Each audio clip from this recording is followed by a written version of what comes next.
Interstellar is next. So the plot for Interstellar revolves around a dying Earth and the people that need to save it.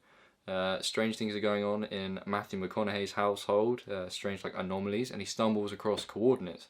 He follows these coordinates, he ends up at the NASA HQ.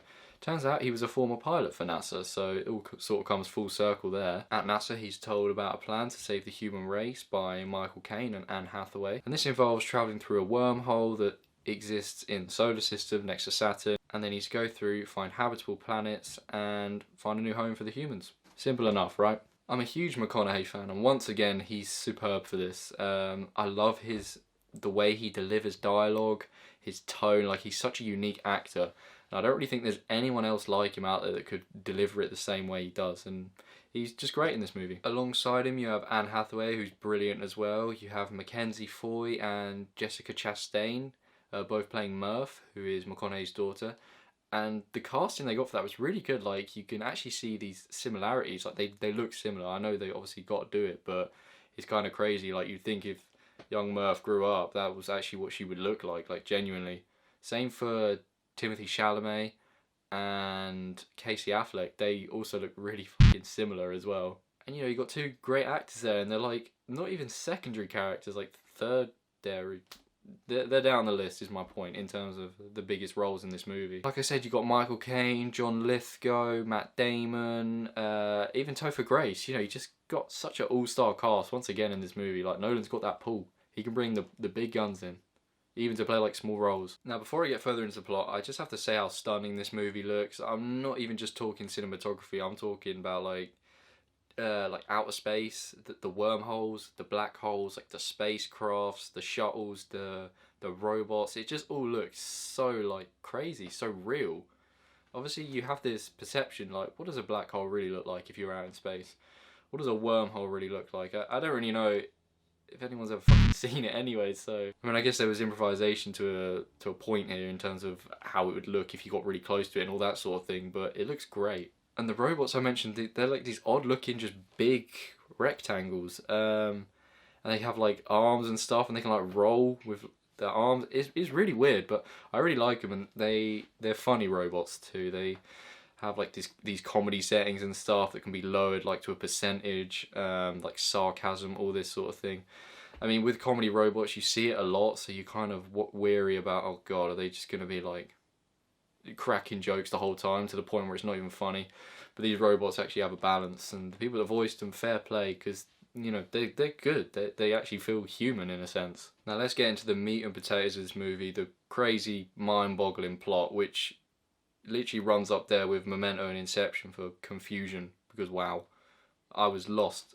You know, still watching it now, I've seen it quite a few times, I still get lost watching it. And like Inception, it's going to require your full attention if you want to follow what's going on and appreciate everything that's going on. So yeah, I've seen this movie a few times, so I can sort of understand more and appreciate the film more, but I'm pretty sure initially the first time I watched it, I was actually not that keen on it, because I was just so, like, what's even happening here? Does this even make sense? I'm so confused and lost. You know, from early on in the movie, you're going to have a lot of questions, and some of them pretty major ones, and they don't really get answered until that last act, which I guess is good because it gives you that intrigue, but on the other side of that, it kind of takes you out of it slightly, because in your head you're like, I'm so confused, I can't follow what's going on, and then you just get more shit thrown at you, like more information hurled at you. So I guess it can kind of take you out of it, but it's not necessarily a flaw with the movie, it's just showing how complex it is. Like, I finished watching this again earlier today, and even now some things are still baffling me. So I think we got to get into spoiler territory really in order to delve further into what's going on in this film. So about halfway through, you find out that the crew sent out was actually not sent out to find a habitable planet for the people back at home. It was really to take these like egg samples, fertilized eggs or something, and just create a colony of like humans. So I guess, I don't know, you grow them up in test tubes or something, because there was really no hope for the people at home. And this is like none of the crew knew that. They were just sent out there in order to save the human race in a sense, but not actually save the people back at home, because supposedly they're unsavable. Now this is awful for McConaughey's character, because he like left his kids, you know, back on Earth, and he's travelled to like another galaxy in order to save them.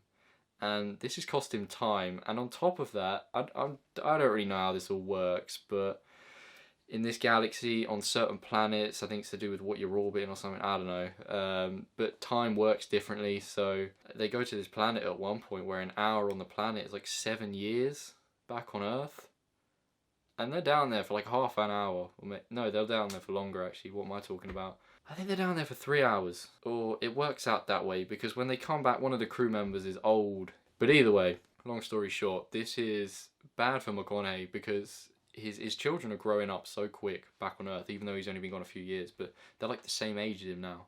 But it's bad for him because, you know, he's getting to the point where he's like, are they even going to be alive when I get back? Because it's taken so long, they're wasting so much time, and that really allows you to sort of look out for McConaughey and really want him to get back home. And you feel as a viewer like disgusted by the fact that he's been sent out there and there's no hope, and he's lost the fact that he didn't get to like properly see his kids grow all the way up and all this sort of thing. And another nail in the coffin is one of the planets they go to that was supposedly inhabitable, which it wasn't, is shit. And you know, they wasted resources and time going there, and Matt Damon's character is like an astronaut that had been sent there a while ago, and he claimed that it was habitable so that people would come and, you know, see the planet, but that was all just bullshit so he could save himself and get off the planet. So it's just one thing on top of another. It's just more disaster coming in from all angles. Anyway, things progress and there's not like enough resources for Matthew and Anne to get home after all the endeavours they've been through. So McConaughey goes through the black hole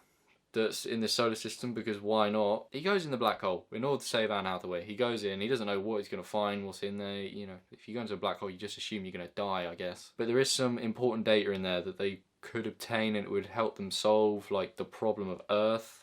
But it's such a long shot of him going in there, getting this data and somehow making it back home. Now the long and short of it is that the wormhole and the black hole were all placed by whoever they are. They supposedly placed it so that the humans on Earth would find it and travel through it and go through all this stuff in order to save mankind.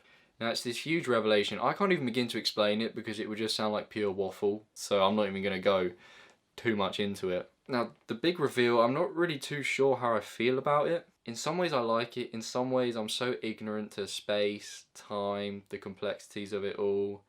I mean, I guess a lot of viewers are going to be, not a whole lot of us know that much about space. I don't know. I guess some people do. A fair amount of people do, but majority of viewers aren't, okay? They ain't going to know that. So it's like you're kind of questioning if it's even viable, that all this stuff that's happening. Is it logical? Is it potentially realistic? All this sort of stuff. So that kind of takes you out of it a bit.